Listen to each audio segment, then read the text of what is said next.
हम tulip garden open करने जा रहे हैं और इसमें मैं आपको बताना चाहूँगा कि गत वर्षों में अब तक करीब 4 से 4.5 लाख के करीब पर्यटक इस ट्यूलिप गार्डन को देखने पहुंच चुके हैं।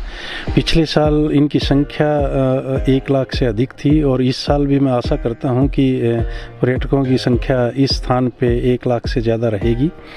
मैं बताना चाहूँगा कि फ्लोरिकल्चर मिशन के तहत CSIR का ये इनिशिएटिव बहुत ही लाभकारी रहा इस क्षेत्र में और ये देश का दूसरा ट्यूलिप गार्डन है जिसमें हम लोग 50,000 बल्ब यहाँ पे लगाते हैं और ये 6 विभिन्न प्रकार की प्रजातियाँ हैं यहाँ पे। इसके साथ साथ हमने इस साल 22,000 के करीब बल्ब NDMC को जो दिल्ली में लगाए गए हैं। इन सब सफलताओं को देखते हुए मैं आशा करता हूँ कि ये न केवल पर्यटकों को यहाँ पे आकर्षित करेगा बल्कि जो विज्ञान के विभिन्न क्षेत्र हैं उनमें भी बहुत सारी जो अपॉर्चुनिटीज़ हैं उनको एक्सप्लोर करने की एक नई दिशा मिल रही है। इसमें हम लोग इंडस्ट्री के साथ मिलकर बल्ब प्रोडक्शन पे काम कर रहे हैं इसमें और जो सीजन एक्चुअल में होता है उसके बियॉन्ड भी हम फ्लावर लेने की कोशिश कर रहे हैं। ऐसी फैसिलिटी हम लोगों के संस्थान में है। विज्ञान के विभिन्न प्रयोग किए जा रहे हैं इस क्षेत्र में और आने वाले समय में बहुत कुछ आकर्षक ट्यूलिप के क्षेत्र में इस संस्थान द्वारा योगदान स्थापित करेंगे। इस बार पहली बार अपने CSIR हेडक्वार्टर दिल्ली में भी 1000 से ज़्यादा बल्ब दिए और वो वहाँ पे कैंपस में लगाए गए और उनकी blooming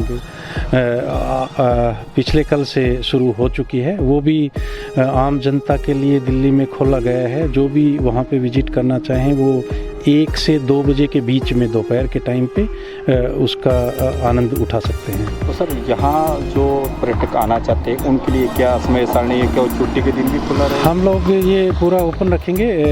I think official time जो ऑफिस का टाइम है 9 to 5:30 उसमें तो रहेगा ही और सैटरडे संडे को भी ओपन रहेगा, उसमें कोई वो नहीं रहेगा। क्या शुल्क लिया जाएगा? कोई नहीं, कोई शुल्क नहीं है इसका, आम जनता के लिए है और आम जनता इसका लुत्फ़ उठाए। पर्यटकों के अट्रैक्शन का एक मेन जो केंद्र बन चुका है CSIR IHBT कॉम्प्लेक्स। मैं समझता हूँ कि इसमें आने वाले समय में और पर्यटक जुड़ें और इस संस्थान की विजिबिलिटी के साथ साथ इस क्षेत्र की विजिबिलिटी, पालमपुर का नाम, हिमाचल का नाम आगे बढ़े और लोग समझें कि फ्लोरिकल्चर के क्षेत्र में हिमाचल का योगदान कहीं और बढ़ के हो सकता है। इसमें इस बार हमने 50,000 बल्ब्स हमने लगाए हैं और तकरीबन 6 कलर्स इसमें लगे हुए हैं जिसमें pink, red, orange, white and yellow है। और आप देखेंगे कि ये ट्यूलिप गार्डन हमारा हर साल बहुत फेमस हो रहा है।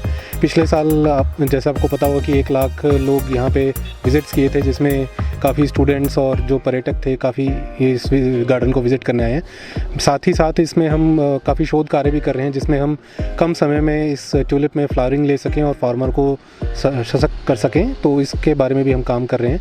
साथ में ये जो ट्यूलिप बल्ब्स हैं इनको हम इंपोर्ट करते हैं, तो इसको इंपोर्ट को सब्स्टिट्यूट करने के लिए भी हमारा संस्थान काफ़ी कार्य कर रहा है। इसकी मल्टीप्लिकेशन में काफ़ी काम हो रहा है, जैसे बल्ब मल्टीप्लिकेशन में हमने 5 साल का एक कुछ टारगेट लिया हुआ है जिसमें हम 23 लाख बल्ब अपने स्वदेशी बल्ब को हमें विकसित करना है। तो इस उद्देश्य के लिए हम प्रयासरत हैं और साथ में हमारे साथ 2-3 कंपनीज भी जुड़ी हैं जो इनके बल्ब्स को हमारे साथ मल्टीप्लाई कर रही है और साथ में फार्मर्स के प्रयासों के साथ हम ये कोशिश कर रहे हैं कि ये जो बल्ब्स हैं जो हम आयात करते हैं इनको हम इसमें सेल्फ रिलायंस ले सकें। की बात करूँ तो ट्यूलिप जो है तकरीबन जब फ्लावरिंग शुरू हो जाती है तकरीबन 40 दिन तक फ्लावरिंग में रहता है और मार्केट में अगर आप देखेंगे इसके फूलों की कीमत तो एक डंडी तकरीबन 70 से 100 रुपये तक एक डंडी बिकती है।